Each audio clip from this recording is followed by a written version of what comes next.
Well, hello there. Welcome in. Monday edition of the show. Glad to have you, whether you're listening on your radio, streaming the show online at extrasports1300.com, or you've downloaded the new Extra Sports 1300 app, sponsored by Diversus Health, mental health and well-being for all. A veritable cornucopia of sports topics coming your way over the course of the program, and I would love to get your opinion on all of them. The text and the phone line are the same for your convenience. 719-247-1313. And for those of you who may be watching the show today on any one of our social media platforms, you could just go ahead and comment right there on anything you may hear or any thoughts you may have. And I could get to those on air as I move through the program. It is a dual Monday night. The game that we have chosen here at Extra Sports 1300 is Baltimore and Tampa Bay. And that our coverage from Westwood One begins at 5:30. So let's get to it, shall we? Mike Tomlin this week, in replacing Justin Fields with Russell Wilson, said he was looking for an added dimension to the Steelers' offense. And watching that game last night, it seems like the added dimension is the same dimension the Flint Tropics added in the second half of the Mega Bowl. These moonballs, as they're referred to, that Russell Wilson throws, they are the football version of the alley-oop.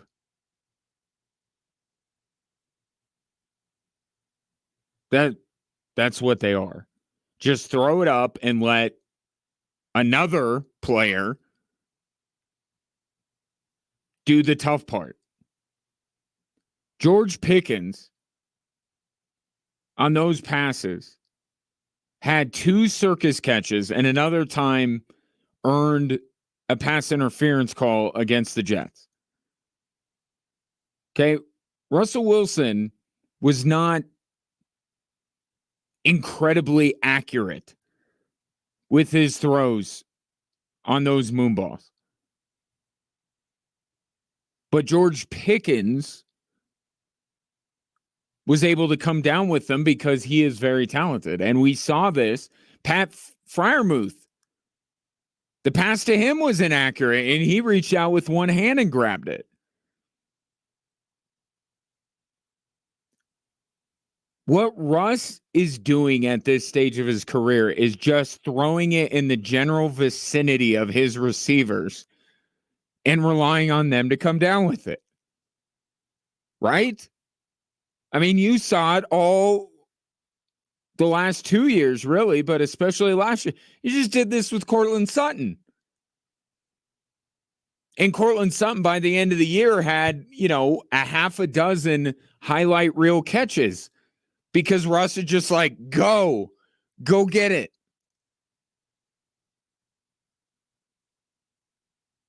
Now, there's a real-world example of Russell Wilson. I don't have to compare him to Jackie Moon, although that's a fun comparison, but he's fictional. Here's a real-world sports comparison to what Russell Wilson is at this stage in his career. He is Chris Paul. He's Chris Paul. Why do you think Chris Paul is in San Antonio? Is it to chase a ring? No. It's because he could keep throwing them lobs.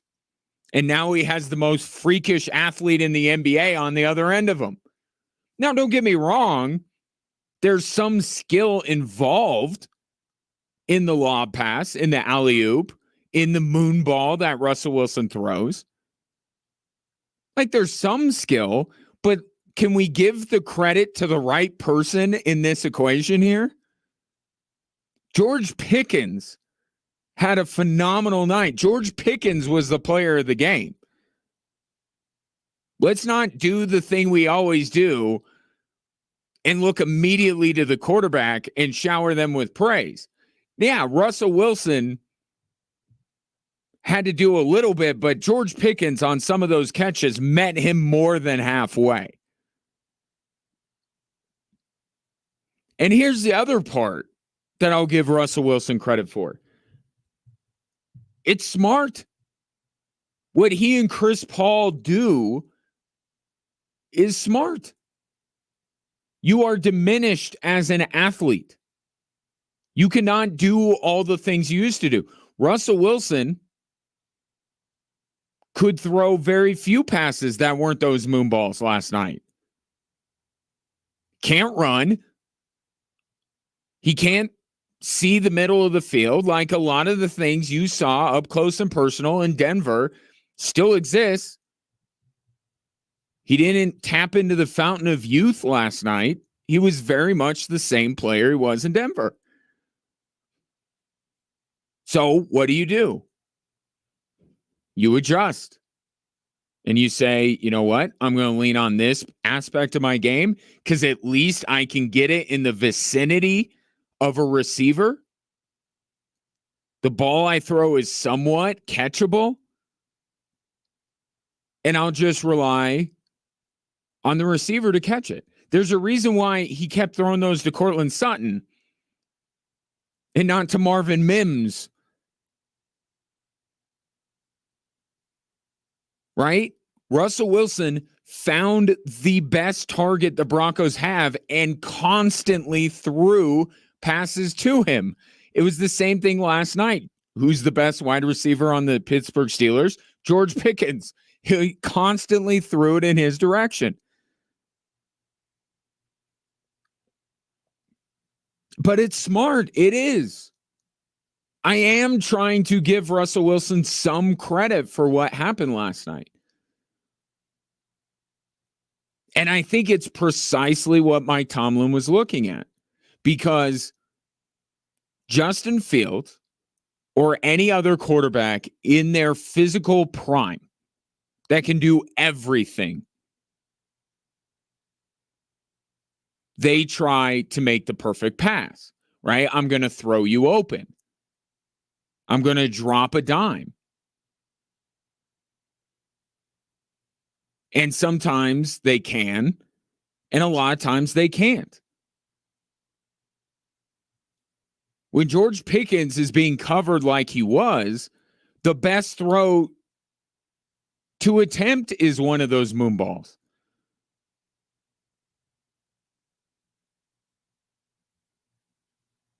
It's a bit of veteran guile that we see from Russell Wilson.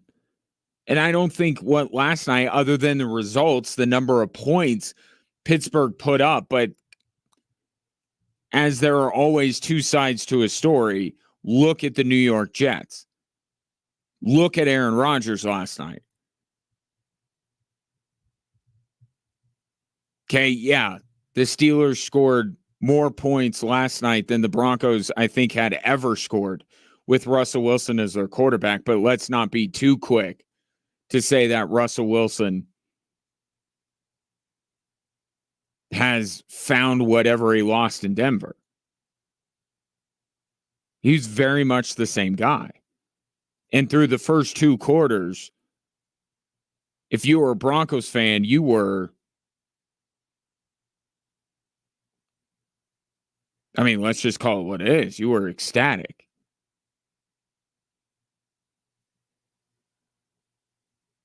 You thought that Sean Payton was proven right in those first two quarters.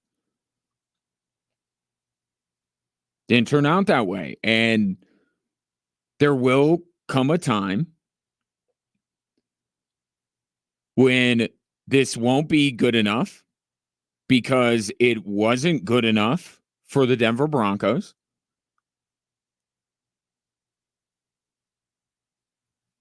And then you'll be wondering why ultimately Mike Tomlin made the change from Justin Fields to Russell Wilson. But for right now, it worked against the Jets, who are a mess. And they are decimated in their secondary. And it will probably work against the Giants next week. And then they'll go into the bye week, and Mike Tomlin will look like a genius. But I still don't think it was the right decision. You can't be results driven here. Got to look at the process.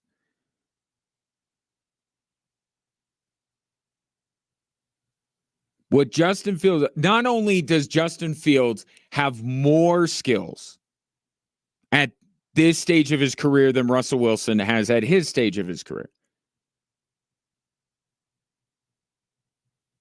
but he also still has upside that you can tap into. And it looked like they were tapping into it. I thought Justin Fields was on an upward trajectory over the past couple of weeks from what he was early in the season. He was improving. And my big thing has always been the back half of this Steelers schedule and how brutal it is. Now, some games, especially against Cleveland, look a lot different now. But it's still the bulk of your divisional schedule, which those are always difficult games. You have the Ravens twice. You have Kansas City. And you need a quarterback with more upside and quite frankly, more than even you got out of Russell Wilson. I know that sounds crazy because the Steelers blew out the New York Jets, but look at what Russell Wilson was able to do. Take all the aspects of his game and point out how many went well. It was one thing he did well, and the Jets couldn't stop it. It was quite amazing, actually, that the Jets could not figure out a way to stop it. And it's, I think you have to give credit to George Pickens. I think that's where it starts.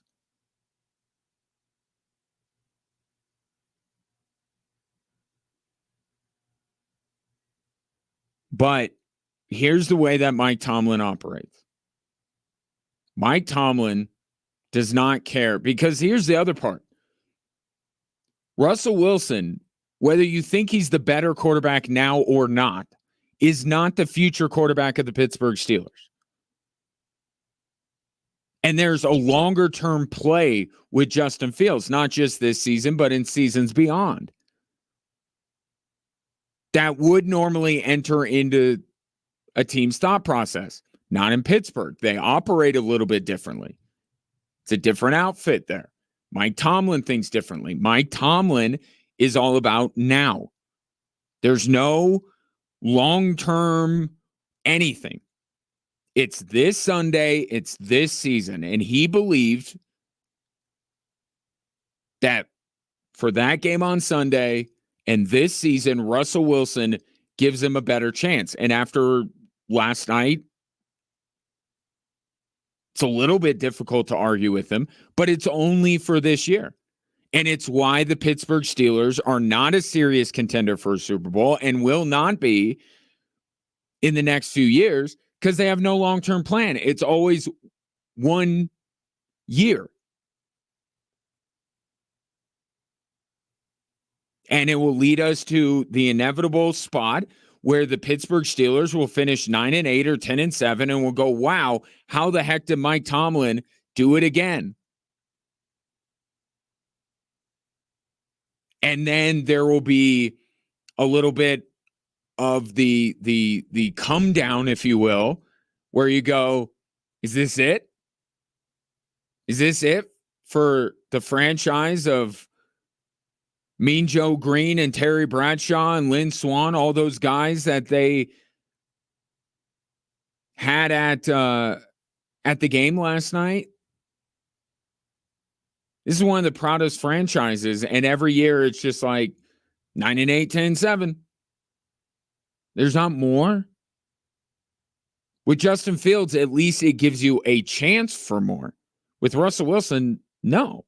But now it feels good because you won and you look good doing it, and you're probably going to beat the Giants next week.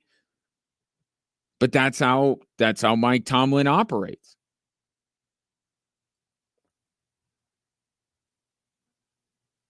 It's 10-7, 9-8. What's good for this Sunday? What's good for this season? And not necessarily taking a long-term view.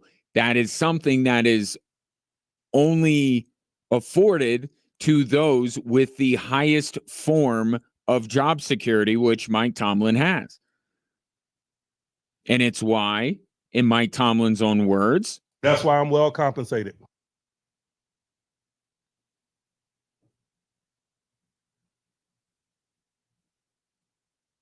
It's why he's well compensated.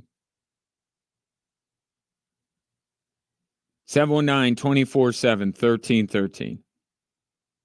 Take your reaction to Russell Wilson's Steelers debut. Lot of NFL talk today. It's funny, without the Denver Broncos, the whole slate kind of opens up, right? You get peruse, you get bounce around. So a lot of NFL stuff going on. But in the meantime, I do want to get in a little hockey here, and I will do so coming up next, because it sure seems like the Avalanche have found the cure to their ills, or have they?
Yes, today is predominantly about football, but gotta mix in a little hockey here. You know, sometimes when you're feeling down, and you could take this as literal medical advice because I am a doctor. The best thing you can do when you're feeling down is indulge, right? Or one of the best things. Want to give myself some wiggle room here. One of the best things you can do, and effective. Let me put it that way. When you're feeling down, an effective way to combat that is to indulge, right? Eat a carton of ice cream. Have a glass of wine that's filled up maybe a little bit more than your normal glass of wine. Go out and buy something you don't need. You know, get those endorphins going. Just to get yourself out of a bit of a funk. Now, Nathan McKinnon would never allow the Colorado Avalanche to indulge themselves in Haagen-Dazs. Right? That has been well publicized. Nathan McKinnon would never let that happen, but he would let them buy something they don't need, like whoever, I think it was Gabriel Landeskog, buying one of those giant, ridiculous, oversized ball caps that Brian Robinson of the Commanders brought into the mainstream. And now it's a thing. Nuggets do the defensive player of the game chain, and now you have the Avalanche with the giant oversized hat. Nathan McKinnon even was the first one to wear it after the Ducks game. And then Ross Colton wore it last night.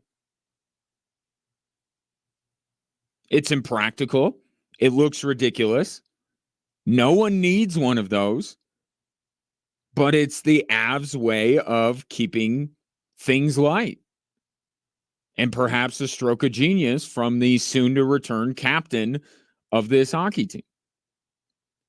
But the real indulgence of the Colorado Avalanche is playing the Ducks and the Sharks the last two games. NHL empty calories. That's what the last two nights have been. You can't seriously watch these two games and say, oh, the Avs are right. Everything is fixed. It's all good now. Beating the Ducks and the Sharks does not do that. That's not the Avs competition here.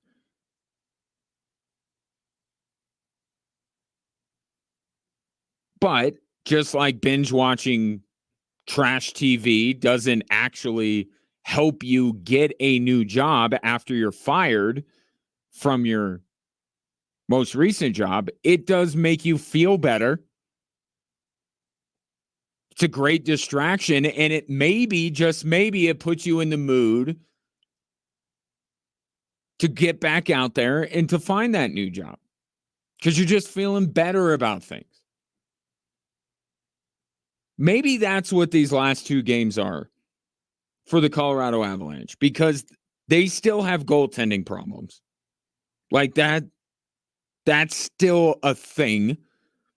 They're missing 4 of their top 6 forwards. That's a thing. 1 of their top 2 defensemen. That is still going on. Jonathan Drouin, they placed on IR yesterday, so he's probably out even longer than they expected. Devon Taves is in the same boat, but kind of seems like maybe he'll be back sooner. Like, the issues that existed for the Colorado Avalanche before the Anaheim game still very much exist. And beating the Ducks and the Sharks is not going to make me go, oh, all good. It's not. But that doesn't mean that these games can't serve a purpose. This team needed a weekend, a fun weekend with no consequences. Ducks aren't going to do anything to them, especially the Sharks. Sharks aren't going to. I could have been in net last night. Kidding me? Eustace Onanen had the easiest work of the weekend. Those teams aren't going to make you pay for your mistakes. We've been talking about the Avs. Every mistake they make ends up in the back of the net. Not against the Ducks and the Sharks, they won't.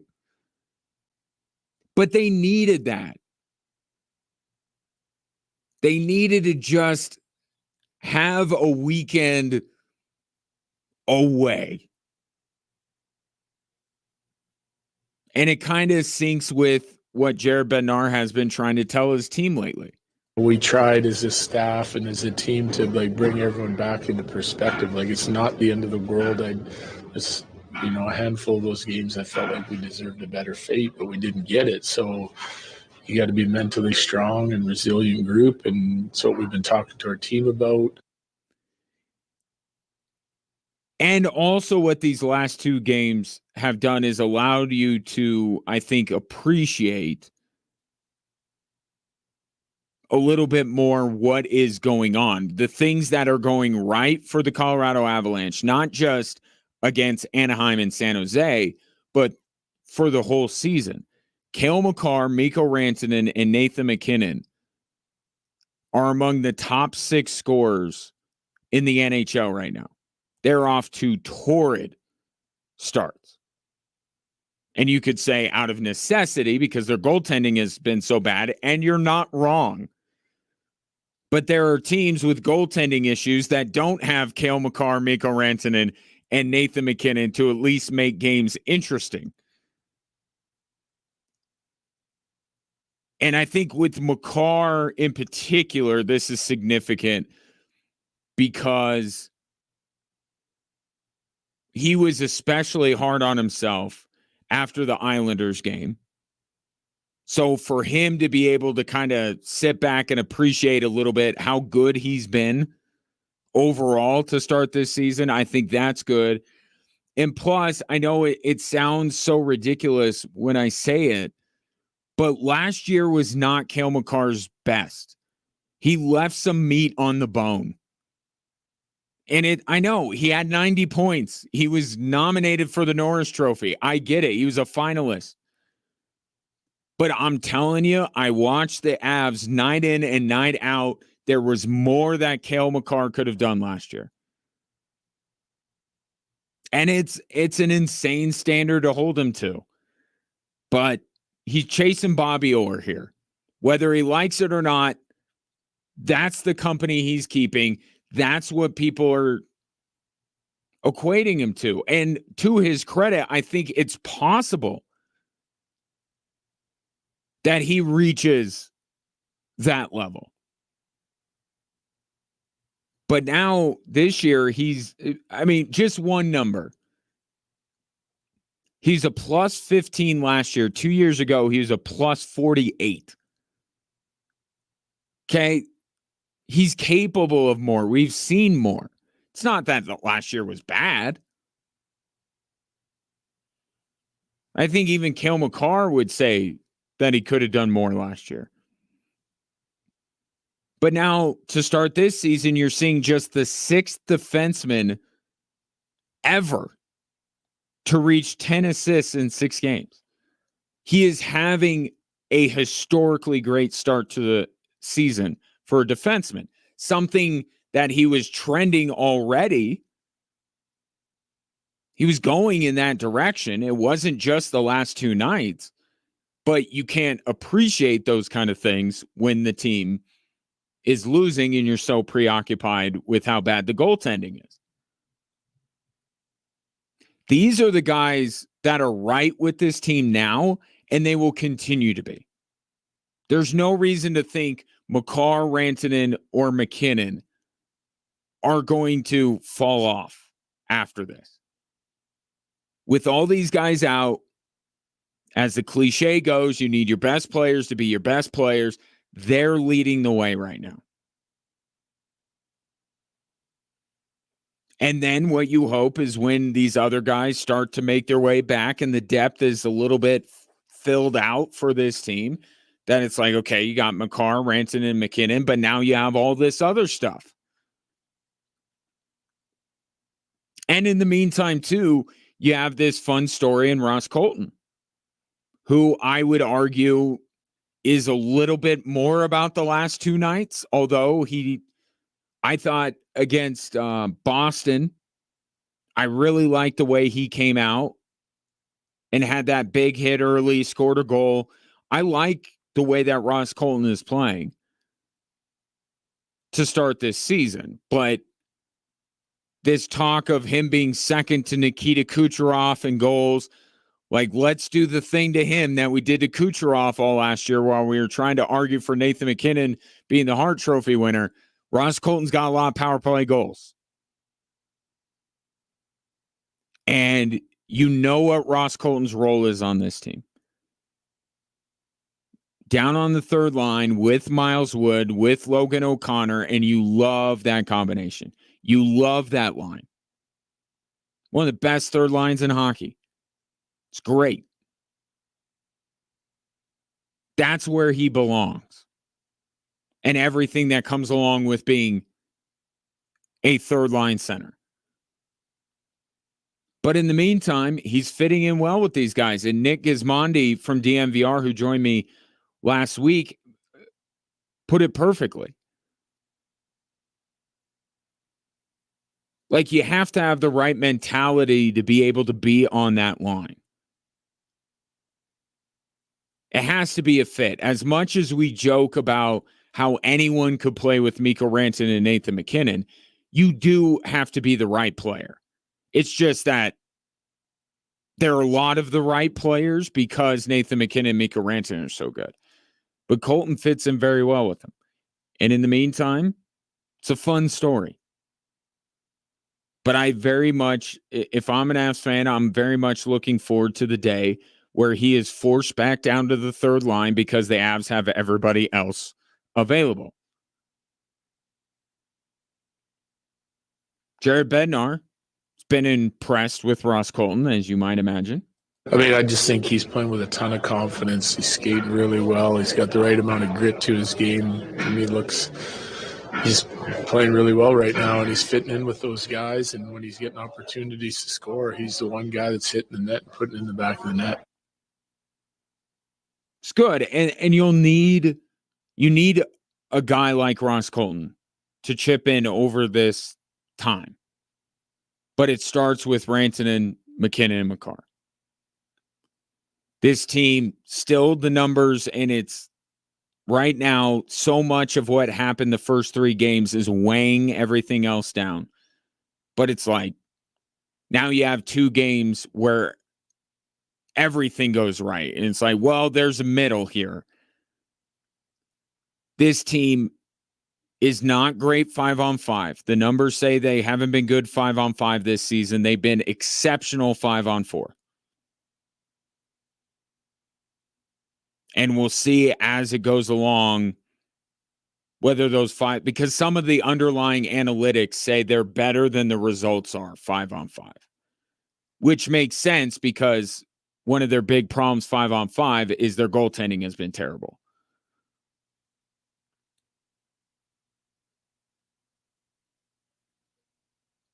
But I think these last two games were necessary and came at the perfect time for the Avalanche because they were gripping. They were really beating themselves up over the way this season started. They needed a couple of games where it's like, you know what? It'll be good. No matter what. We'll just enjoy it. It'll be a happy time.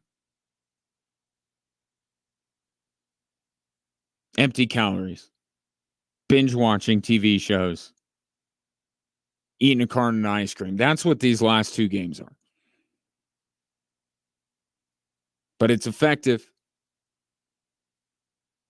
And see when the schedule picks back up.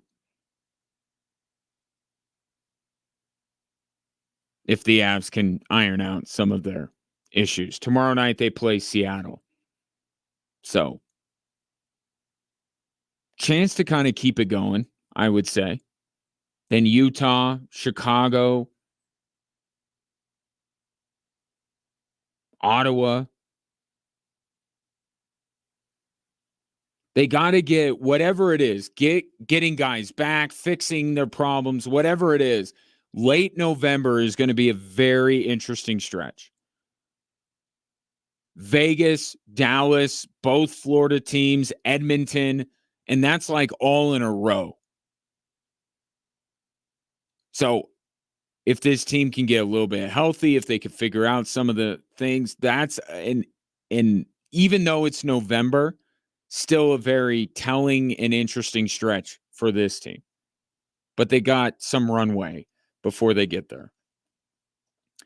719-247-1313 if you'd like to jump in on the Avs conversation.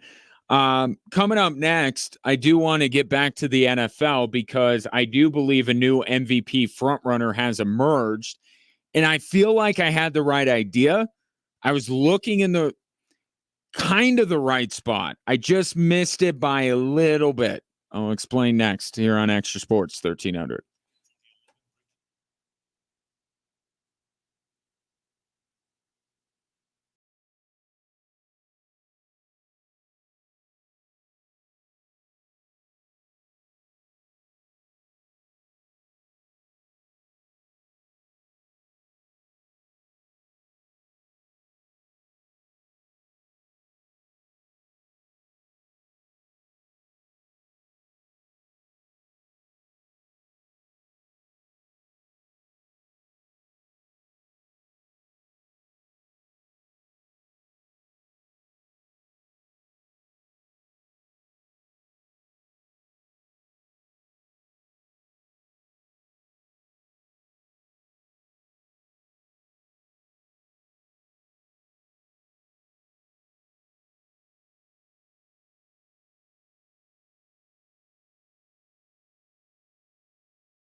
Attention, football fans. It is time to report for game day at Hooters of Colorado Springs. Tonight, grab a Big Daddy, a Bud Light, or Michelob Ultra for $5.19, or catch the Fan Filler, 10 boneless wings, fries, a dressing, and a drink for only $16.59. Get into Hooters of Colorado Springs for all the football action, and we got double the football action tonight. Tampa Bay and Baltimore, as well as the Chargers and Cardinals in the later game. I said on Thursday, if Brock Purdy were to lead the San Francisco 49ers past the undefeated Kansas City Chiefs, we would be talking about Brock Purdy, or a lot of people would be talking about Brock Purdy today as the front runner for MVP. I had the right idea. Just the wrong guy.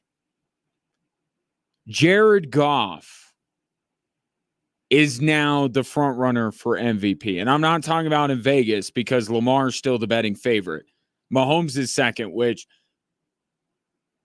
please, if you can believe anybody, believe me, Patrick Mahomes should not be in consideration for the NFL MVP. Okay? So I just get that on the record here? He shouldn't be. Lamar's the betting favorite, then Mahomes, then Goff, because his odds skyrocketed after the Lions game yesterday. But he is the front runner for MVP against a similarly undefeated Vikings team boasting the best defense in the NFL. Jared Goff went 22 of 25 for 280 and 2 tutties. The Detroit Lions are the only team since the merger. Remember the merger? Remember that way back in the day? They are the first team since that happened to have a 4-game stretch in which they had more touchdowns than incompletions. Let me say that again. More touchdowns than incompletions. That is an insane sentence. I don't care if it's 4 games or 3 or 2.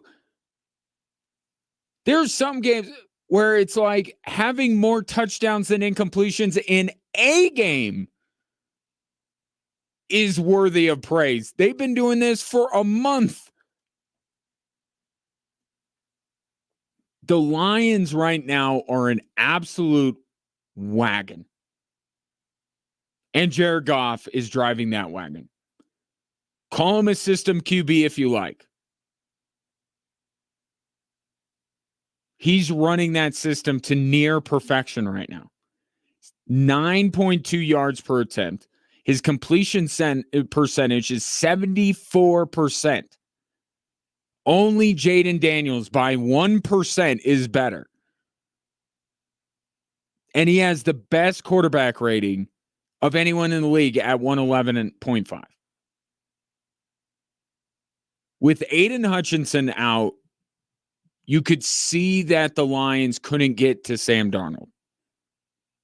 They probably need to make a move there. But in the meantime, there's going to be even more attention paid to the Detroit Lions offense because they're not going to have the help from the other side of the football that they are accustomed to having. And yesterday was evidence of that. And yet, against the NFL's best defense,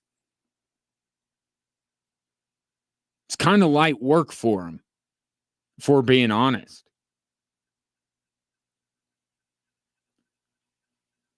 So they do that.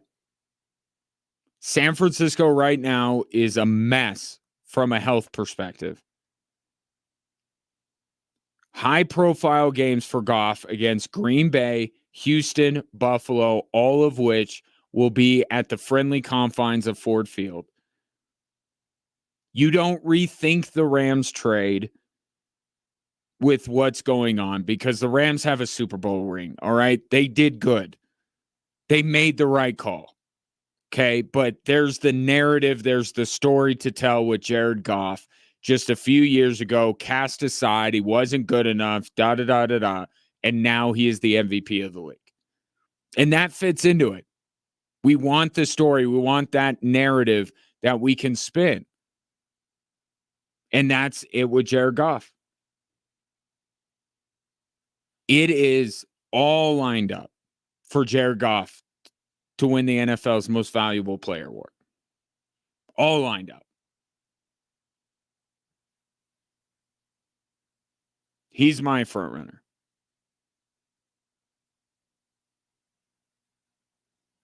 Is he yours? Take your thoughts at 719-247-1313. As for the guy I said could seize front runner status in Brock Purdy, he did not. I'll say that. But I will also say that's not all on Brock Purdy. It's not all on Brock Purdy. He is like Jared Goff in that you get him weapons, you get him a good offensive line, and he can just conduct that orchestra, right? He's the conductor of a philharmonic, right? He does a great job of it. Not everybody could do that at the level that Brock Purdy or Jared Goff does. But at the same time, he's not the one sitting in the front row playing the clarinet. If you follow me here. He needs all of that. Jared Goff needs the running game in the best offensive line in the NFL and Amon-Ra St. Brown and Sam Laporta. Right? And I'm not even trying to knock these guys down because I said that the 49ers can win a Super Bowl with Brock Purdy. They very nearly did.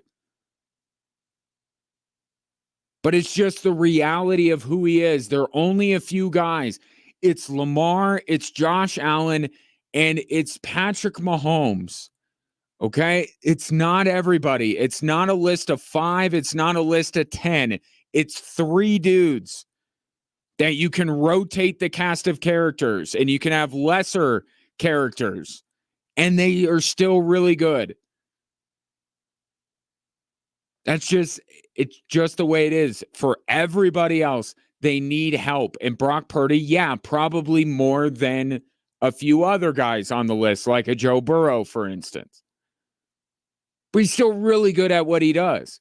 And you took away Deebo Samuel for a freak thing. No one was expecting him to be out, and he just was there on the sideline the whole game. Already without McCaffrey. I mean, he's and now they lose Ayuk. And he's done. How many guys are going to be able to look at a rookie and Ricky Pearsall and another rookie you probably never heard of and Jacob Cowing and say, those are my top 2 wide receivers? Go win football games. That was the reality that Brock Purdy was in against the 2-time defending Super Bowl champions in a very high-profile stage.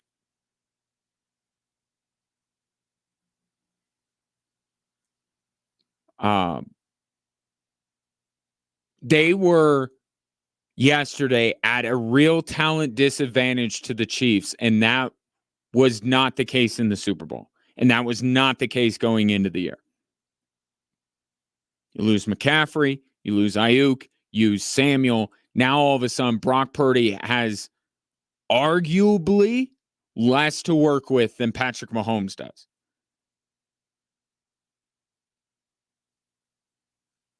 Can't expect him to win. Can you expect him to look a little bit better than that yesterday? Sure. But he wasn't winning that game. And now the 49ers, I think, you have to move Detroit, Minnesota, Green Bay at least ahead of them. And it's for no other reason than health. No other reason than health. Fully healthy, I still think you got to go through the San Francisco 49ers, but the team that went against the Chiefs yesterday, it's not the same team. Now, they're going to win that division still. They're going to be in the playoffs. And I'm thinking of a matchup between them and the Commanders in which I would take San Francisco. As great of a story as the Commanders are, like they can be scary once the playoffs roll around, but you got to see, okay, now that Ayuk's out, can they bring Ricky Pearsall along, who wasn't available until yesterday for, the understandable excuse of he got shot in the chest? You kind of put San Francisco aside for now, and if they get McCaffrey back and they can have him for the postseason, and they work with Ricky Pearsall because they like him and the talent is there, but they got to bring him along. It's like you put San Francisco away for a little bit. You focus on that division, the NFC North, which is unbelievable what's going on right now in it. And then you revisit down the line, okay, where is San Francisco? Because I'm sorry, and you know this, if you've been in Colorado long enough, Mike Anderson, Olandis Gary, they got production, but did the Broncos win anything?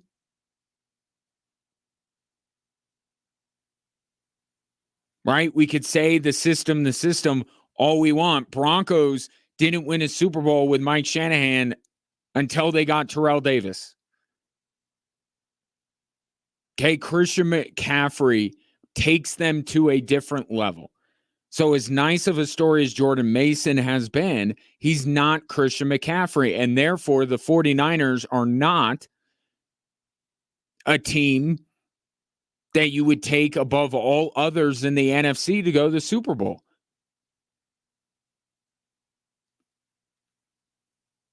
Not giving up on them. It's a long season, but they got to get these guys back. And McCaffrey, I don't know why I'm saying these guys. They'll get Debo back. Ayuk's not coming back. They got to get McCaffrey back. I think you got to look at the NFC North right now and pick out the best team in the NFC. It's in that division. And it's health with the 49ers.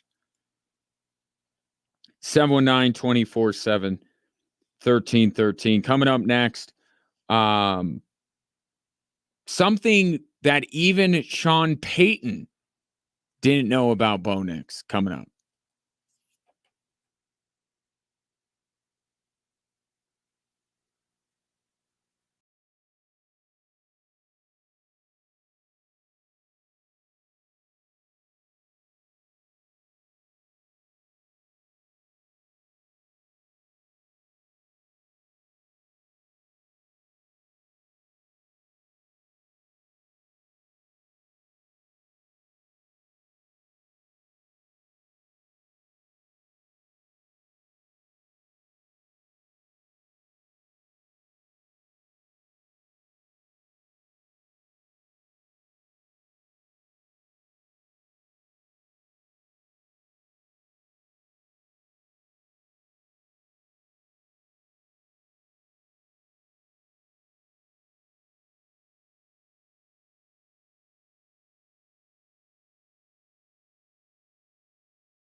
Welcome in, Drive Time Sports on this fine Monday. Glad you could join me. I'm Ryan. If you would like to watch the show on a daily basis, you can certainly do that.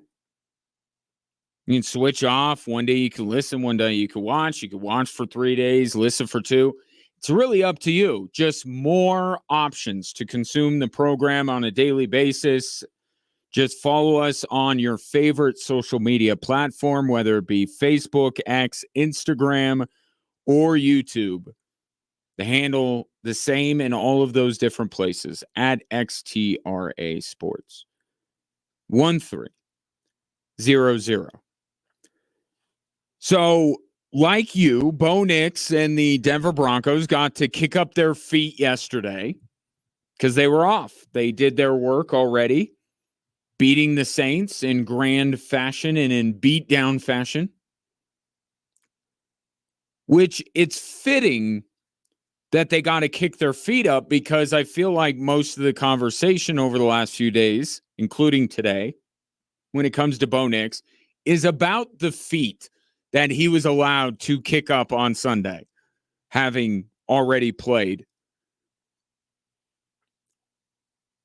Does Sean Payton limit what Bo Nix does not do well with his feet moving forward? And does he do more of what Bo Nix does well with his feet moving forward? That is the big question. What does he not do well with his feet, you may ask? Setting them in the pocket. A number of inaccurate throws against New Orleans because of his footwork. What does he do well? He runs. That's what he does well with his feet. So how much more of each is Sean Payton going to allow moving forward? If you would like to see Bo Nix run more, Sean Payton admitting that he's faster than they thought he was, said that today. That might make you say, okay, well, he's going to run the ball more. He's faster. Which, just as an aside, when I saw that quote, I laughed. You know why? Because I regularly listen to the Dan Patrick Show. And if you do too, you know that there is a running joke about white athletes that they are all described in a very similar way. Sneaky fast, more whatever than you would expect, right? More athletic than you would expect. That's how Sean Payton's describing Bo Nix. He's more athletic than I thought. He's faster than what I thought he'd be. So I got a good chuckle out of that quote. And it makes sense, right? Where his college career is basically split into the Auburn days and the Oregon days. Auburn days, he's going up against a bunch of dudes that would go on to play on Sundays, and he didn't do very well. And then he went to Oregon in a conference that does not have nearly as many NFL caliber defensive players in it. And you kind of wonder, well, is he going to be able to get away from NFL tacklers? And to Sean Payton's amusement and excitement, he can. He can even do the thing that Sunshine does, and remember the Titans where he ducks down and the guy goes over him. It's been kind of a revelation the way that Bo Nix has run the football, to be quite honest with you. So why wouldn't you want more of that and less of the other stuff? Now, as far as the other stuff, Payton says that they don't want to overcoach him on his footwork. said they like some of the things that he does and gets into this stuff about it being about the timing of the routes and yada, yada, yada. A lot of coach speak mixed in there. Essentially what Sean Payton is getting at is he's already a rookie. He's already having to process things at a speed and the number of things that he has never had to process in his life. And now we're going to make him be self-conscious about his feet. That's the last thing Bo Nix needs to do, is worry about another thing. So I get it. You don't want to overcoach him in that regard. That's fine. But footwork is one of the main things that coaches look at in evaluating how good their quarterback is.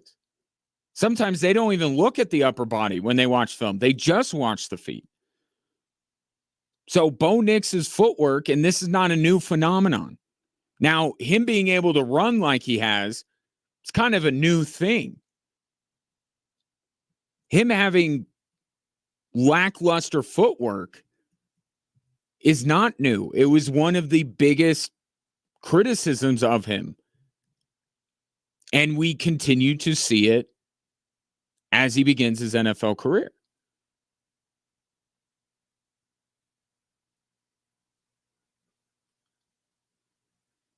He has to get better. Let's talk big picture here. If Bo Nix is going to become a legitimate franchise quarterback that leads the Denver Broncos into the postseason year after year after year, gets them back to where they were when Peyton was here, he's going to have to improve that. He's going to have to. And I talked about it on Friday. Like, look, at some point, Michael Vick had to throw from the pocket. Lamar Jackson has had to throw from the pocket, be better from the pocket. And that starts with footwork. Bo Nix has to get better at that. Question is, how much do you work on that while highlighting the things he does well while, you're trying to win some football games?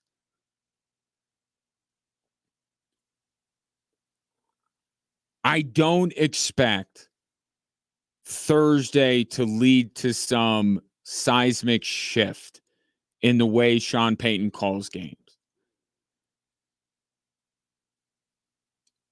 That was a win at all costs type situation on Thursday. Okay, Sean Payton was going to pull out all the stops to make sure he beat his former team. But in a more general sense, for the whole season, there is a very specific plan, blueprint that this team has in place. And one day, Sean Payton would love to have his Denver Broncos be the Detroit Lions. That's the goal. That's what they're trying to attain. You watch the Detroit Lions, that's what Sean Payton is trying to get them to. Not Kansas City, not Baltimore, not Buffalo, not San Francisco, Detroit. I'm telling you, that's it. And it makes a lot of sense, considering that Dan Campbell spent a lot of time with Sean Payton. But that's what they're trying to be. Right now, they're more slightly behind the Steelers in their pursuit of becoming the Detroit Lions. And I mean that in this regard. They want to win on the margins. Right? Run the football. Play good defense. Couple of things Mike Kliss put out over the weekend that kind of go to this. They're third in the NFL in the average offensive starting position, first in average defensive starting position. They want to win the field position battle. They want to control the clock. They want to not make mistakes, which Bo Nix, to his credit, has been better at. But it's all about winning in these margins and allowing Bo Nix to run around like crazy, or even to allow him to get even more work on his footwork in the pocket, neither of those, I think, fit with that blueprint.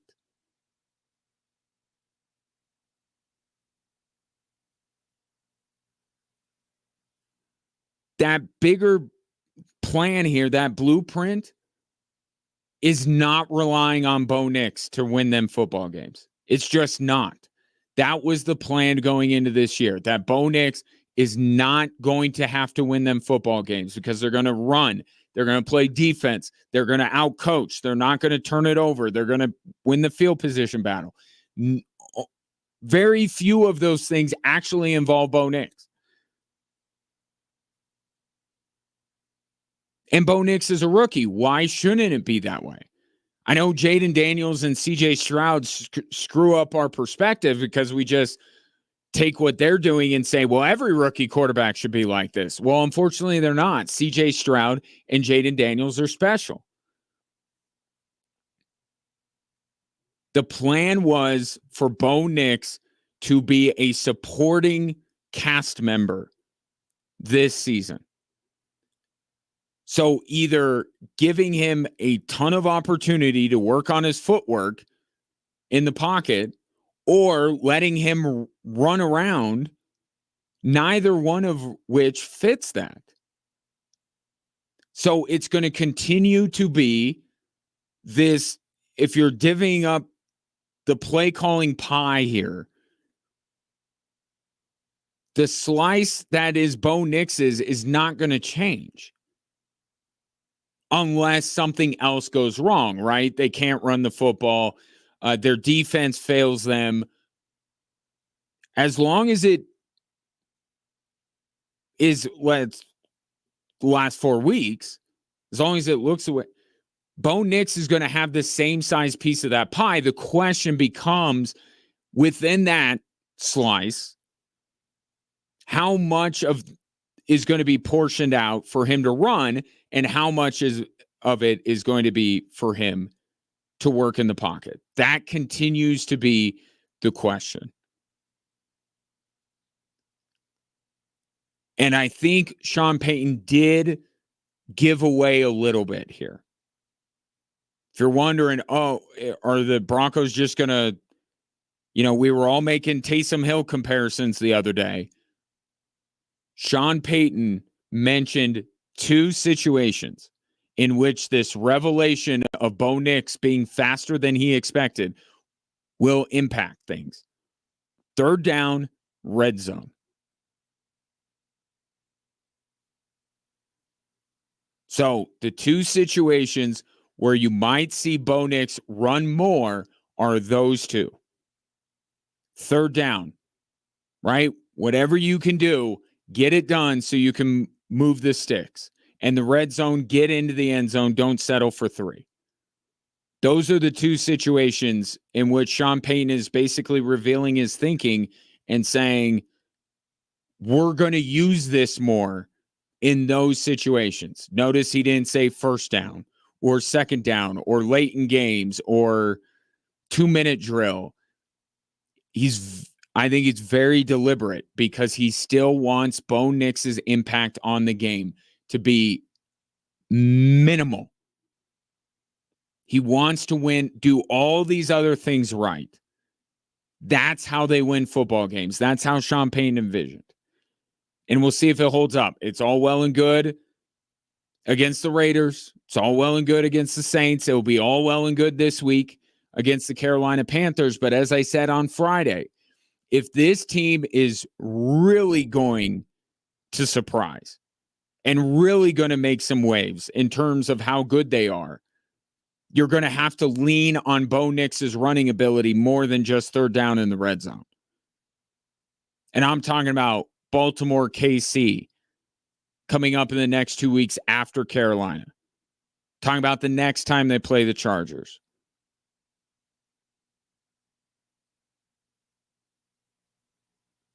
But this is a good week for Sean Payton to keep things pretty much status quo, because I just don't see a path for the Carolina Panthers to beat the Denver Broncos, which, by the way, they're going to start Andy Dalton at quarterback. if that changes your mind one way or another. It shouldn't. But Carolina did announce that Andy Dalton will be starting on Sunday. 719-247-1313. Take your thoughts on Bo Nix's feet. No Rex Ryan in the chat, please. Sorry, I couldn't help myself. Coming up next, the Colorado Buffaloes don't have a problem with Shador's feet, whether it's in the pocket or outside of it. We'll talk about the Buffs next.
The question this past week regarding the Colorado Buffaloes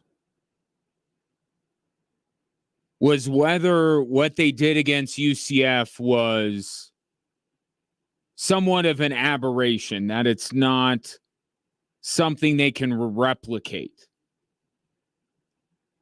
Because against Kansas State, they regressed to their old formula of winning games, right? Which is hope to have the ball last, Shedeur Sanders heroics.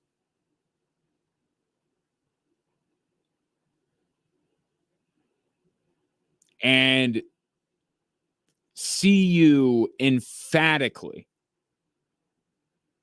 answered that question on Saturday. No, they found something against UCF.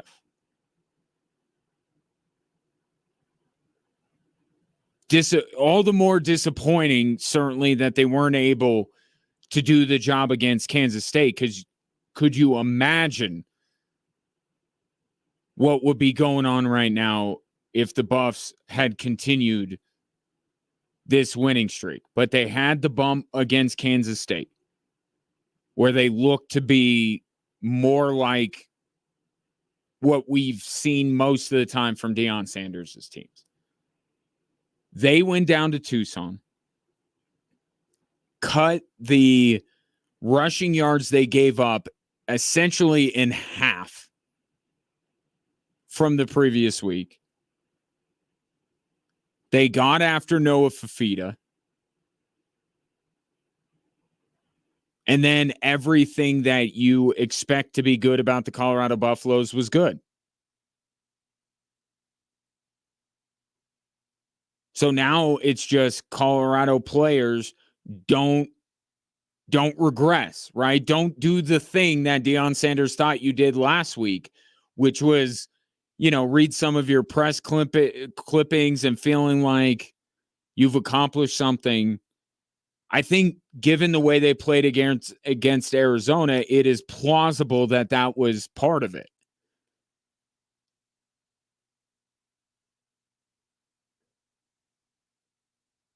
And sometimes, you don't learn that lesson on the first try. Sometimes it takes 2 or 3 times for it to really get ingrained in your head. But if the Colorado Buffaloes execute at the level they have for 2 of the last 3 weeks, then forget bowl eligibility. I fully expect them to get bowl eligible this weekend against Cincinnati. The team that you saw on Saturday and against UCF is a team that can make a run at the Big 12 title game. Now, the Kansas State loss, and I said this after the game, it's still consequential. It still hurts because Kansas State is now one team that's ahead of you. And Oklahoma State couldn't do CU any favors as BYU pulled out that game, and then that game was amazing. That BYU Oklahoma State. So some of this is within the Buffs' power, some of it isn't. But if they play like they have for 2 of the last 3 weeks, they could be in that conversation. I think they do beat Cincinnati. Texas Tech is going to be a difficult one, but you get them after a bye week. Hopefully Travis Hunter will be right. I'd be interested to see Deion Sanders tomorrow, what he says about Travis's health. Because he was out the entire second half. He wasn't matched up against Arizona's top receiver, which was the matchup that we were all excited to see.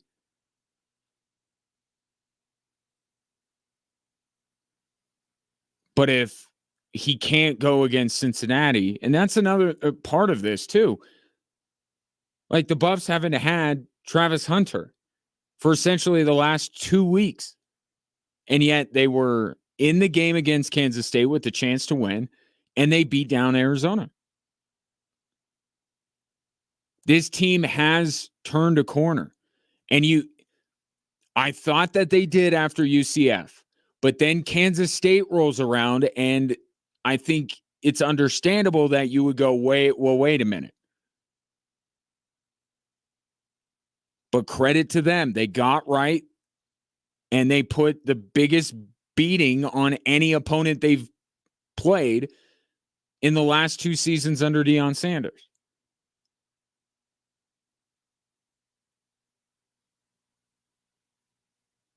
Now, going into the year, I thought CU was going to that the game against Arizona was one of those games that I thought could go their way to help them get bowl eligible.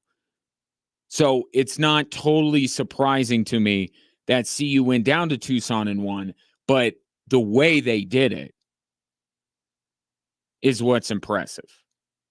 The way they won, it was a dominating performance. And now we're starting to talk about the Buffs and dominance being in the same sentence. And that hasn't been the case even in the last year plus with Deion Sanders. They're not blowing a bunch of teams out.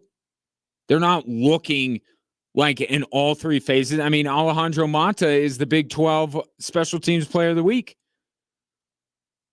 We have rarely over the last year and a half seen complete Colorado Buffaloes performances. Offense, defense, special teams, sprinkling coaching as well.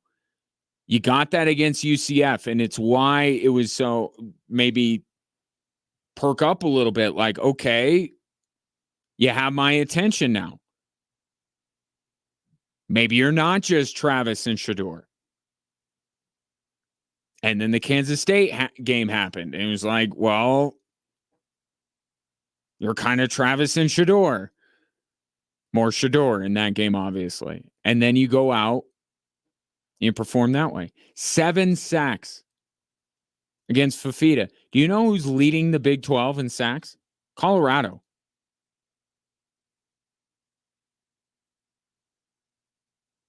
So they're not the best team in the Big 12. They may still not end up being in the Big 12 title game. But the way that they have played 2 of the last 3 weeks, with the schedule that they have, they should be knocking on the door. I don't know what that gets you ultimately. I don't know how many bids the Big 12 is going to have. And my sneaking suspicion is not many. But given the way that last year ended for the Colorado Buffaloes and that tailspin they went through, if this team is consistently winning football games and in winning football games, not just because they have the 2 best players in America, but because they're a better team than they were a year ago,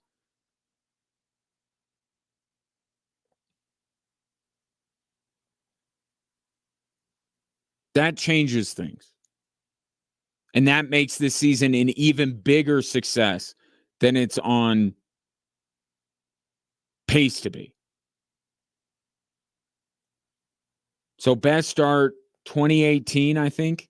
Best start since 2018 for the Colorado Buffaloes. One more win, which I expect them to get this Saturday at Folsom against Cincinnati, would make them bowl eligible. And that item is crossed off the list. We will get an additional Colorado game. And you got to believe they're going to get about the best bowl they could possibly get.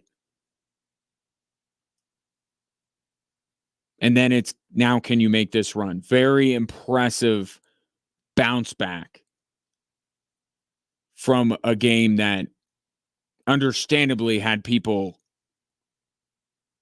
second guessing that whether what they saw against UCF was real. It's real. And it's quite spectacular. 719-247-1313. Take your thoughts on the Buffs. Coming up next, we'll get back to the NFL, and injuries certainly always a part of the sport, and we usually lament injuries. Yesterday in Cleveland, the fans did not lament an injury to one of their players. In fact, they reveled in it. We'll get into that topic next.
And we got multiple football games to check out tonight. And a great place to do it would be Hooters of Colorado Springs with craveable wings, ice cold beer, plenty of big screen TVs, and the world famous Hooters girls. It is the #1 franchise in the league. Catch the fan filler, 10 boneless wings, fries, a dressing, and a drink for only $16.59. Get into Hooters of Colorado Springs for all the football action.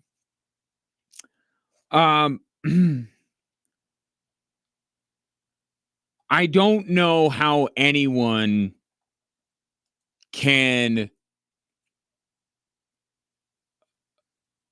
support what Cleveland Browns fans did yesterday.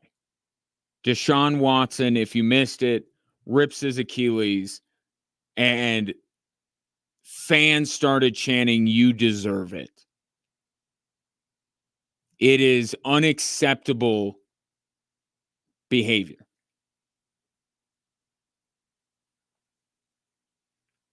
So I'm not going to sit here and say good on Browns fans for doing that.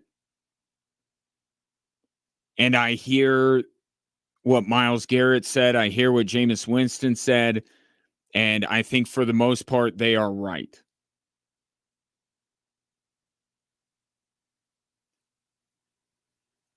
But I also look at the situation that Browns fans were put into.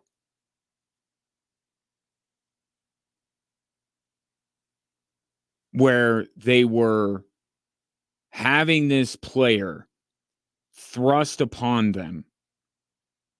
They did not ask for it. Many Browns fans were just fine sticking with Baker Mayfield.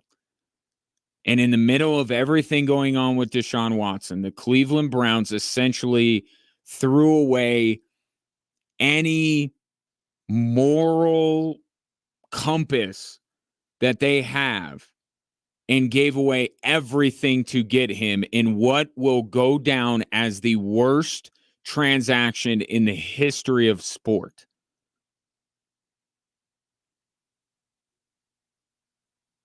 It will.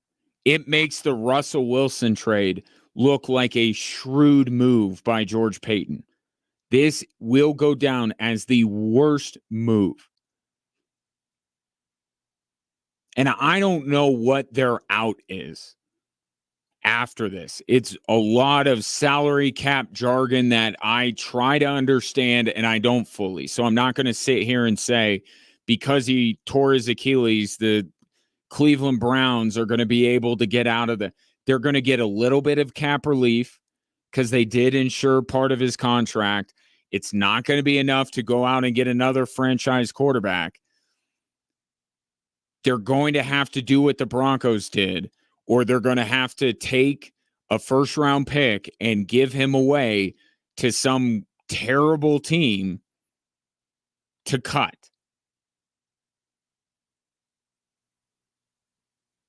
But that's only going to be if they give up a ton more to get rid of him.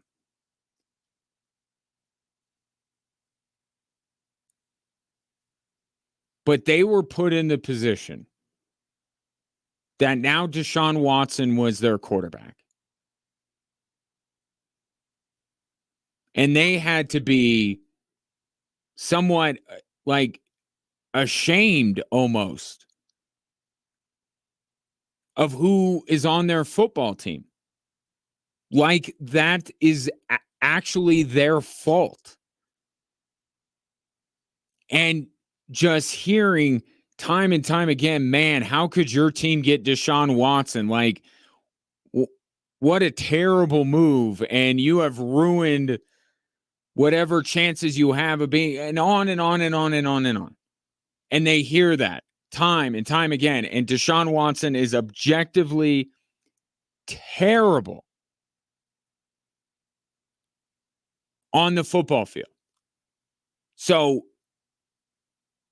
what he is off the field doesn't reflect well on him as a human being. What he does on the field reflects poorly on him as a quarterback. And Browns fans are hearing it every single week about how bad of a dude he is and how bad of a quarterback he is. And Deshaun Watson gets hurt yesterday, and they react poorly, absolutely poorly. But it's hard not to think about an alternate universe where Baker Mayfield is still their quarterback and they don't do a soul-selling move like acquiring Deshaun Watson, despite everything that's going on.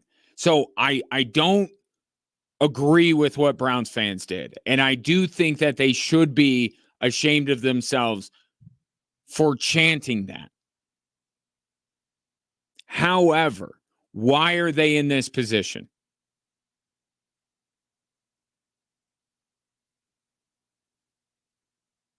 There was no reason for Deshaun Watson to be on the Cleveland Browns. So part of me says, again, I'm just explaining the psychology behind it. I'm not saying it's okay. But I understand what's going on in the minds of Browns fans, and with a few alcoholic beverages in their stomach, I could see why some ugliness would come out.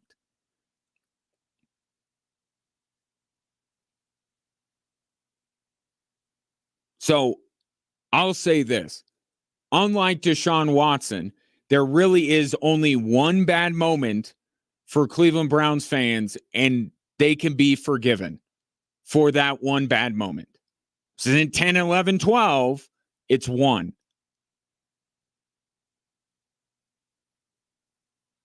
What I don't agree with, and where I think many people are going too far the other way, is what Jameis Winston said and what Myles Garrett said. I mean, they went too far in their support of Deshaun Watson. Jameis Winston especially. Like, I listened to what he said, and Jameis Winston, for all of his faults, very thoughtful guy, very emotive guy, and he got riled up, and he just ran off at the mouth. And a lot of what he said was really good and showed who Jameis Winston is. And then he just went too long and too far. And now he's talking about Deshaun Watson, the human being, and everything. And it's like, don't go there. Just don't. Okay? I don't want to get in the habit of this is worse than this. He's not the Unabomber, but like, all of this going on with Deshaun Watson says he's not a great dude. He's not. And there have been others like Tyreek Hill, Von Miller now dealing with some stuff. There have been other players and other incidences in the past where you go, I don't know that this guy's a great guy. It's fine that you're supporting him as your teammate. And I do think you have a leg to stand on when you are admonishing the Cleveland fans who are chanting when Deshaun Watson is being carted off the field. But you can't go so far as to completely almost misremember what all of this, where all of this is coming from. Cleveland Browns fans aren't chanting, you deserve it, to Deshaun Watson because he's a bad quarterback. I don't think that was the impetus of those chants. I think it was maybe a little bit of that, but a lot of the other stuff. And you can't go so far as to try and somehow make the case that Cleveland Browns fans were mocking or tormenting someone who has done nothing wrong. And who's this model citizen? He's not. It's complicated. And I think that in Jameis Winston's earnest effort to be a good teammate, to be a leader now, because he's going to be leading this football team. I get why Jameis Winston was trying to do what he did, but he went too far. And then it just came across as Jameis Winston doesn't understand what Deshaun Watson did and why Cleveland Browns fans were put in such a precarious position that they had to pin their hopes and dreams of a Super Bowl on a guy with that kind of baggage. It's ugly, it's messy, it's complicated.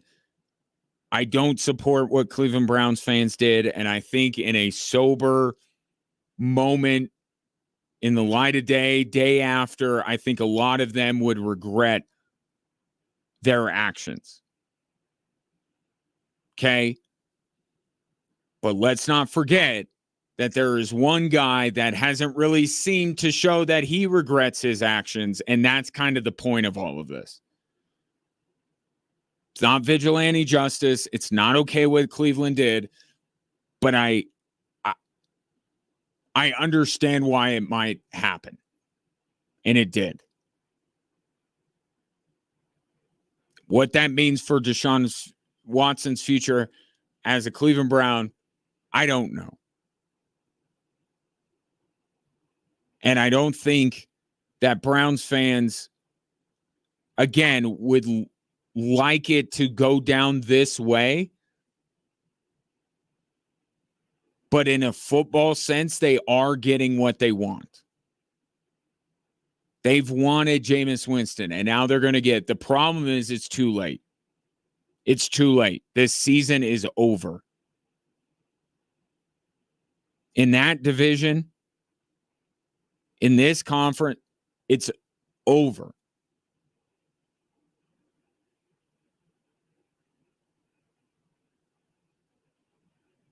But they will at least be able to cheer on the Browns with a little less guilt than maybe they were before. Take your thoughts on that. 719-247-1313.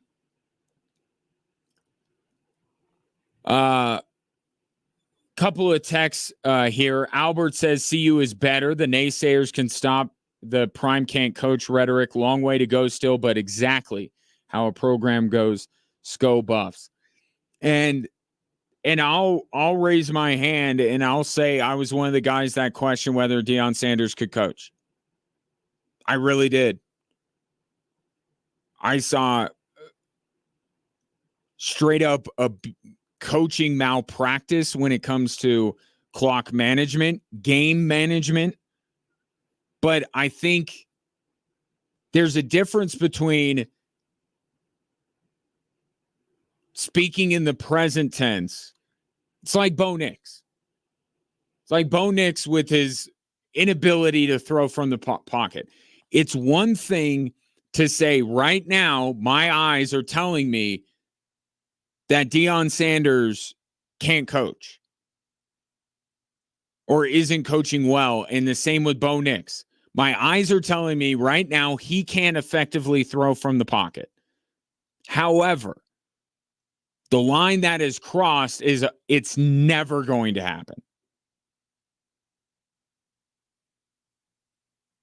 Right? I've been critical of Deion Sanders, and I think rightly so. And I did question whether it would click for him as a head coach.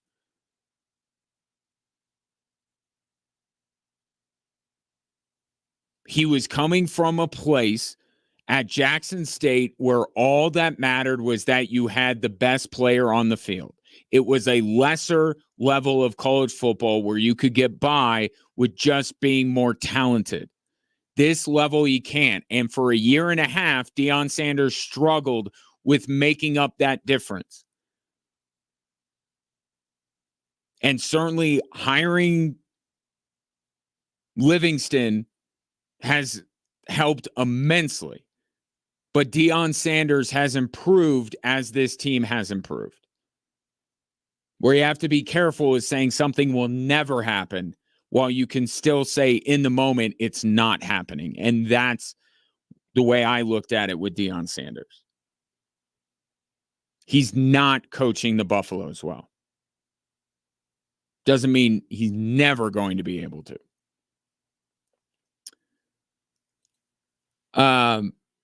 Dave says that sunshine move I was mentioning with Bo Nix, where he ducks down and the defender flips over him. Very similar to a hip check in hockey. Teach him to skate and put him on the third line forward for the Avs. I like that.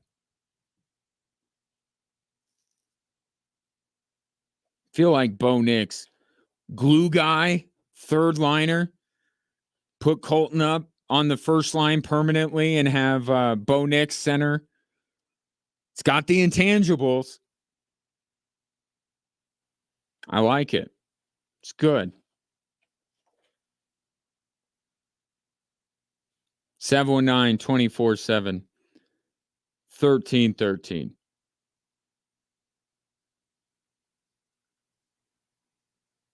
Colorado's certainly getting back to their best, aren't they? This past weekend. You can get back to your best with Low T Center. If you're often feeling tired, lacking motivation and drive, maybe you've gained some weight or not noticed a loss of muscle mass. These could all be signs of low testosterone. It might not be your fault, anything that you're doing wrong. It's natural that this happens. But don't just sit there and wonder. Find out. At Low T Center, they make it easy to get your levels checked. Simple blood test, 25 minutes, boom, test is back, then you'll know. And if it is low T, just know you're in the right place to get your treatment because they specialize in this. They offer a variety of treatment options, including physician-monitored self-inject treatments that ship directly to your door. And I can understand why that kind of treatment plan would be preferable. But you can't get there. We're going a little bit too far down the road. First step, log on, lowtcenter.com, book that appointment, get your levels checked, figure out once and for all, is low T causing you the problems that you're dealing with? So get back to your best. lowtcenter.com, Low T Center, reinventing men's healthcare.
Hello there. Welcome in. Drive Time Sports on a Monday. Ryan Kaufman with you. Bottom of the hour. We got Baltimore and Tampa Bay. In my opinion, the superior of the two Monday night games tonight. But we got two. Chargers, Cardinals starting up at 7 o'clock. And before I get to the three stories that are driving this show, some breaking news coming out of San Francisco. Yesterday, Deebo Samuel was like good to go, and then he wasn't. And certainly you compound the fact that they lose Brandon Ayuk. They still don't have Christian McCaffrey, and then Deebo Samuel. It was not the team that San Francisco expected to be going up against the Chiefs with. Adam Schefter moments ago on ESPN's Monday Night Countdown just reported that Deebo Samuel has fluid in his lungs from pneumonia, and they have sent him to the hospital to get that treated. So yesterday he was having trouble breathing, right? That was what they were saying about Deebo Samuel, and now they know the reason why. So hopefully he gets that treated and ready to go, because he's even more vital for the 49ers, who have the Cowboys coming up on Sunday, to get a win, go into the bye week, heading in the right direction. And Shefty reiterated, along with his report on Deebo Samuel, that there is optimism that Christian McCaffrey will return the week after the bye against Tampa Bay. So there's your breaking news. Here are the three stories that are driving the show.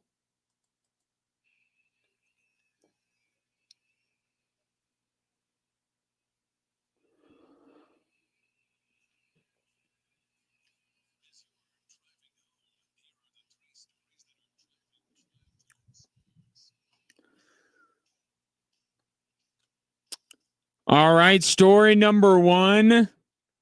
Yeah, he kind of cooked. Wilson changing something, takes the snap, back to throw, looking right, throws right down, man, it's caught for the touchdown. Van Jefferson, he broke wide open, and Wilson put it right on his numbers. Westwood won on the call, as heard last night right here on Extra Sports 1300. Yes, it was not the outing. It started like the outing that Broncos country would have loved to see. It did not end that way, as Russell Wilson found something at halftime. And what he found was the same thing Jackie Moon found in the locker room before the second half of the Mega Bowl. Russell Wilson calls it a moon ball. In basketball parlance, it's an alley-oop. Russell Wilson's best weapon, dare I say, only weapon at this stage of his career, is being really good about lobbing the ball up in the air and allowing his taller, bigger, more athletic receivers come down with it. He did it with Cortland Sutton, and now he's found his new favorite target in George Pickens. 3 of those moon balls that Russell Wilson is getting all this credit for, one was a circus catch by Pickens. Another was behind Pickens, who made another great catch.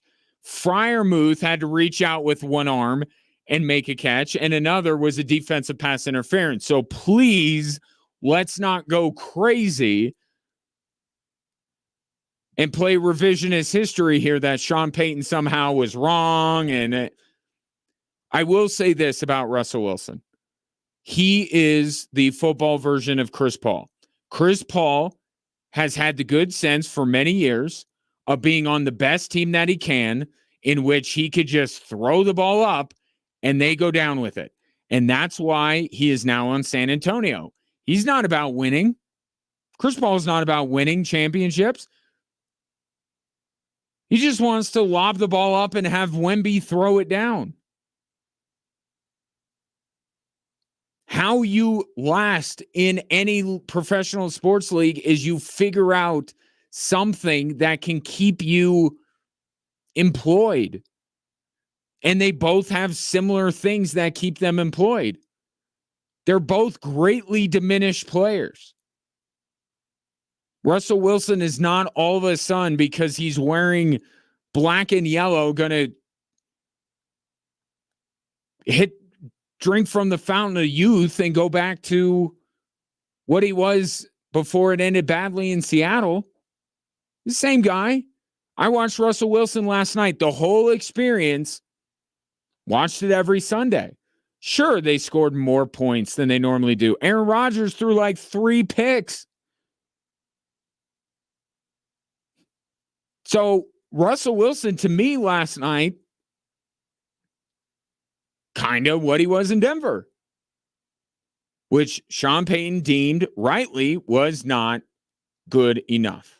And at some point, the Steelers are going to find this out. It will not be good enough with Russell Wilson. But last night it was, because the Jets are an absolute dumpster fire.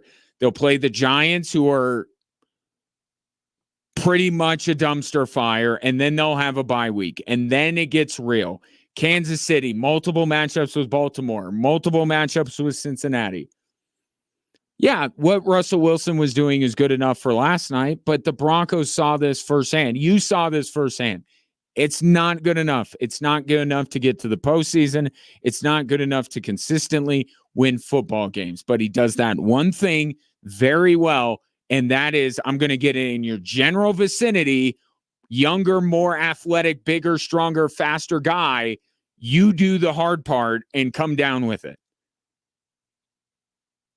But I understand the feeling from a Broncos fan that may be less than thrilled that the Steelers turned that around in the second half last night. But hey, take solace in the Jets aren't getting any better. Here's story number 2. Speaking of getting better. Looking for more here. Miko Rantanen down low. Colton! He scores! That was awesome! Ross Colton's second goal of the game and his second consecutive multi-goal game. 6 goals on the season for the Colt trade. Connor McGahey on the Altitude Radio Network. Avs do what any person in a bit of a funk would do. They indulge themselves. Right? You're feeling down. Maybe you got fired. Maybe you broke up with somebody. Maybe your car died.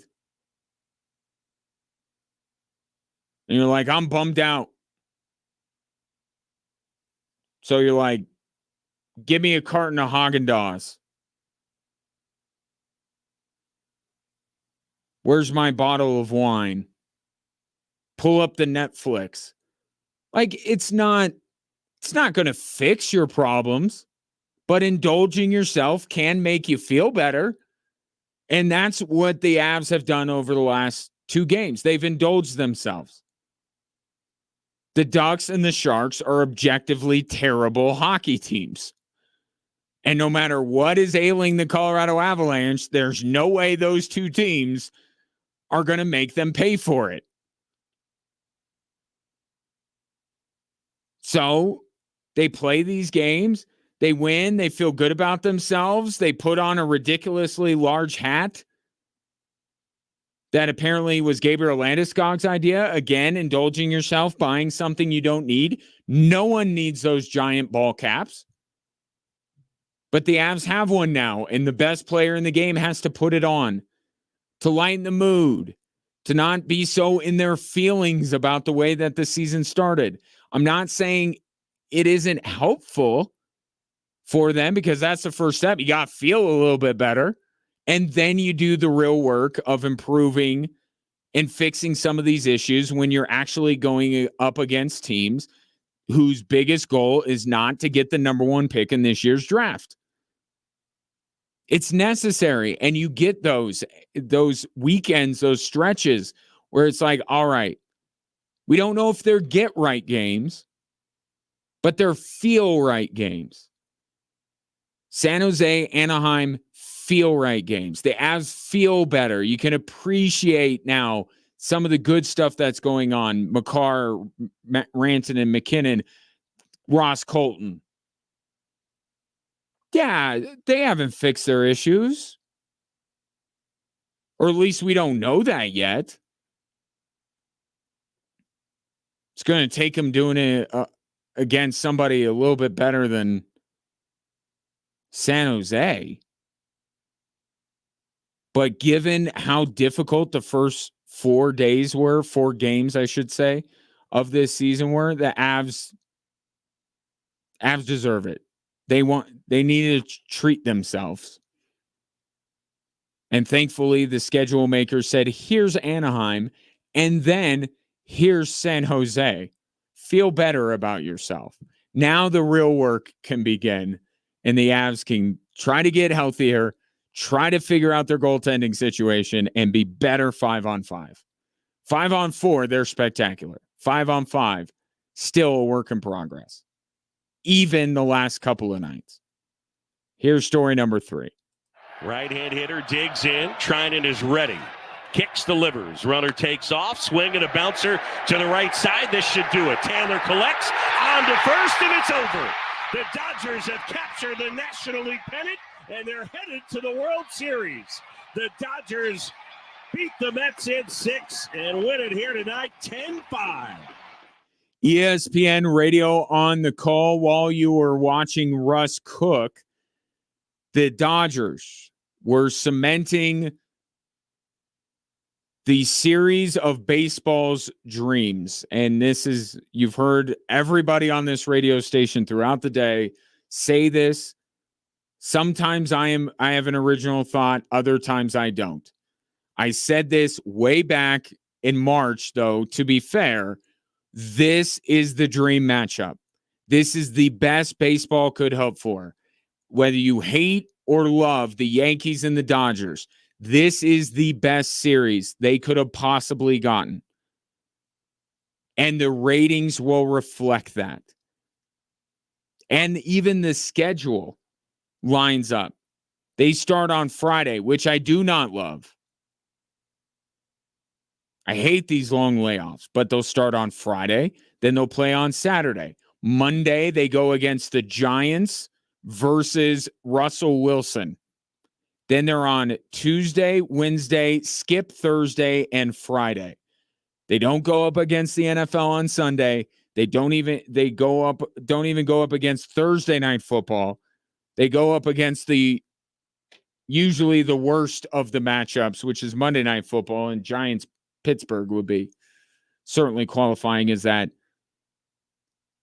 We are going to see the most watched World Series in years, maybe decades.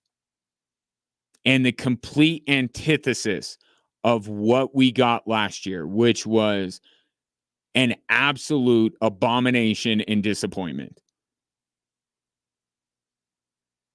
And as much as we crave parity and want the little guy to win, unless our team is the little guy, we don't. We don't.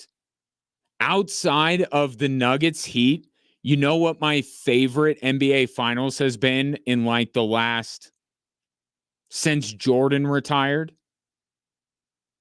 Celtics Lakers. That was my favorite NBA Finals. You know why? Because it was the Lakers and the Celtics.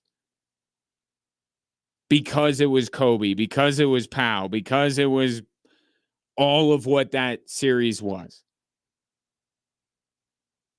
We want parity. We want the little guy. Only if we like that particular little guy. If you're a Diamondbacks fan, you are thrilled.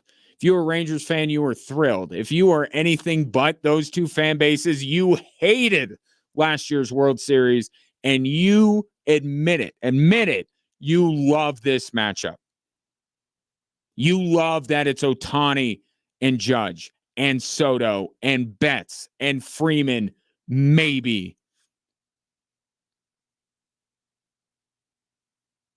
And here's the other part about it. They keep saying this is the most, repeated matchup. And it's going to get people like, oh, I'm so tired of the Dodgers and the Yankees. Really? Really? When's the last time you watched the Dodgers and the Yankees in a World Series? Because I spoke to my grandmother. She may be tired of the Yankees and the Dodgers meeting in the World Series. You, under the age of 45, should not be. These two teams haven't been in the World Series since 1981. Spare me with the, I'm so tired of this. No, you can hate it all you want. It's the best possible matchup, and it is going to outdraw many World Series from years past. It's the matchup that if our team couldn't be in it, this is what you want. The two best teams in baseball this year, loaded with star power, storied franchises meeting up. This is not just baseball and Rob Manfred's best matchup. This is going to be most of America's best matchup. 719-247-1313. Take your thoughts on the three stories that are driving the show. Don't forget Baltimore, Tampa coming up at the bottom of the hour. But in the meantime, did you know that you can now use your own body's healing properties to revitalize your achy joints? You can, and it will get you real lasting pain relief. It's advanced regenerative medicine at QC Kinetics. If you're tired of arthritic pain in your knees, hips, back, or shoulder, this is something you need to check out. Everybody's talking about it. Tens of thousands of satisfied patients across the country, many of them here in our own backyard. You can enhance your joints, improve mobility, and get back to doing the stuff you love without pain. And you do it without drugs, without surgery, and without downtime. Call now, take action to get lasting joint pain relief with help from QC Kinetics. And did I mention the consultation is totally free? 719-347-1988. 719-347-1988. QC Kinetics. 719-347-1988.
Let's get to a couple more texts here. Close it out with some of those. Got Baltimore and Tampa coming up here at the bottom of the hour.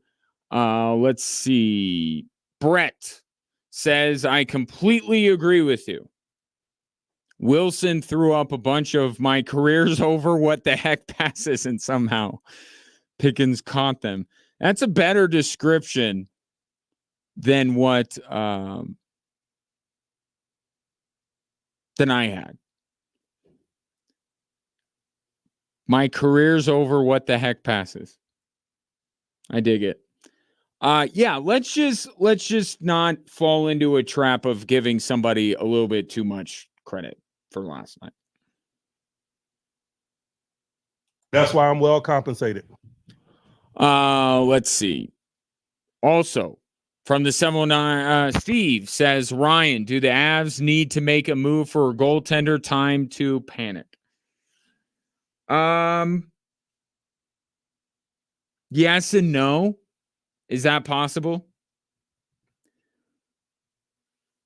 I don't think it's time to panic. I don't.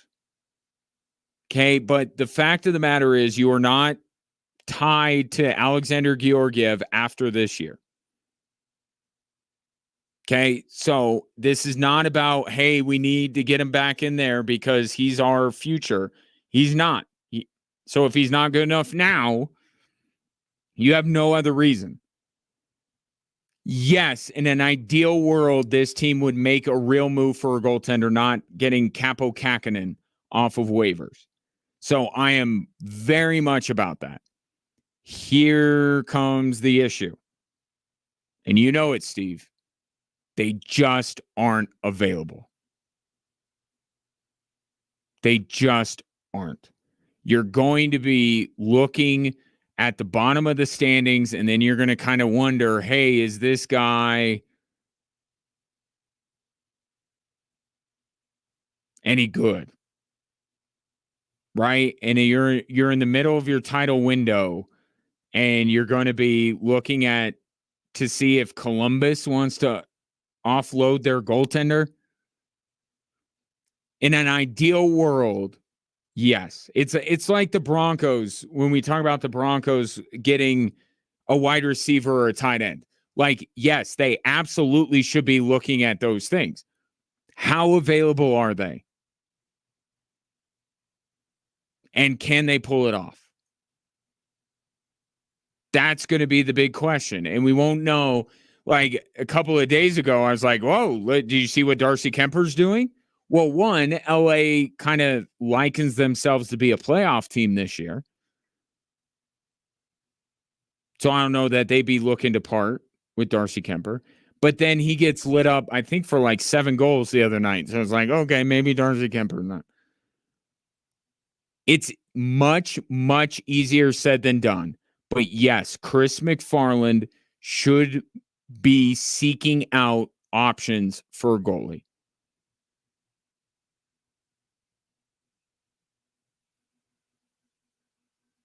If for nothing else than to give them a real option outside of Alexander Georgiev. And Justus Onanen, credit to him for the way he played last night, has yet to prove that he's that. And Capo Kakkonen, they just picked up off the unemployment line. No, it's not time to panic. I do think Alexander Georgiev can improve, but even if he improves the last year's numbers,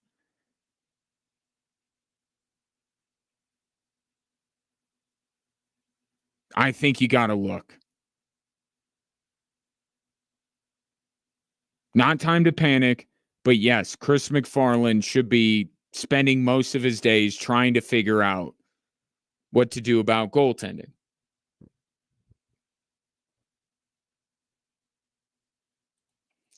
Steve G says, guarantee money for any player. Team is out of their minds. No trade clause, but the fans shouldn't have acted that way. That's talking about Deshaun Watson. And the chants that were being made yesterday. By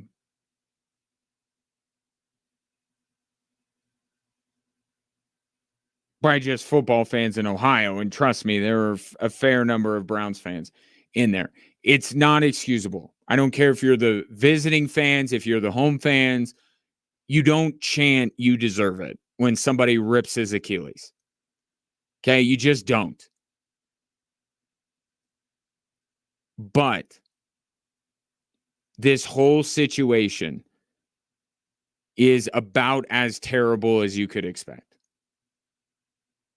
The Cleveland Browns have committed the worst trade in an NFL history, and then backed it up by signing the worst contract in NFL history for a guy that has 9, 10, 11 lawsuits. How many are we up to now?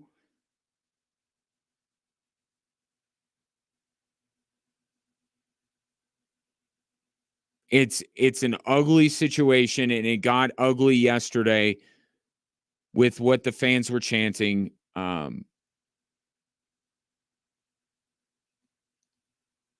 you can you understand where it's coming from, even if you're not endorsing it, which I am not. Don't do that. That's to say it's poor form is an understatement.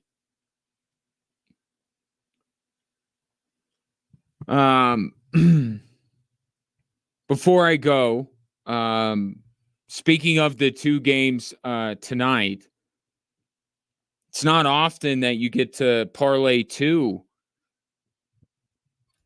Monday games together, but we got that tonight.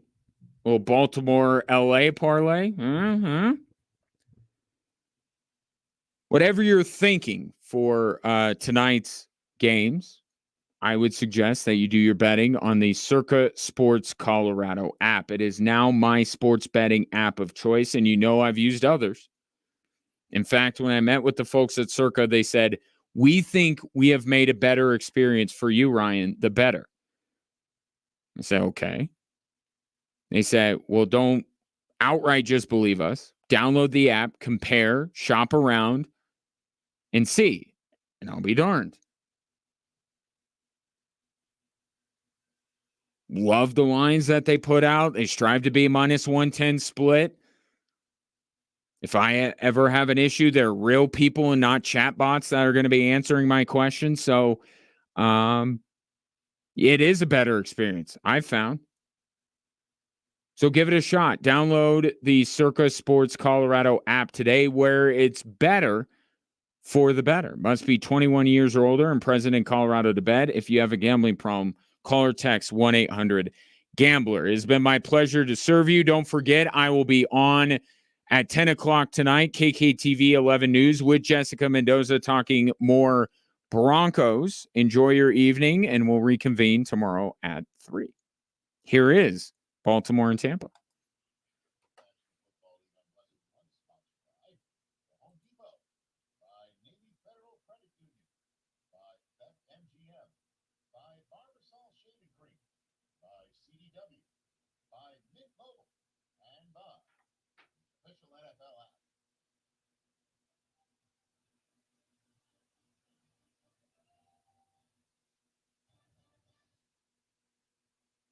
Hey everybody, I'm Rich Eisen, and we welcome you to Monday Night Football on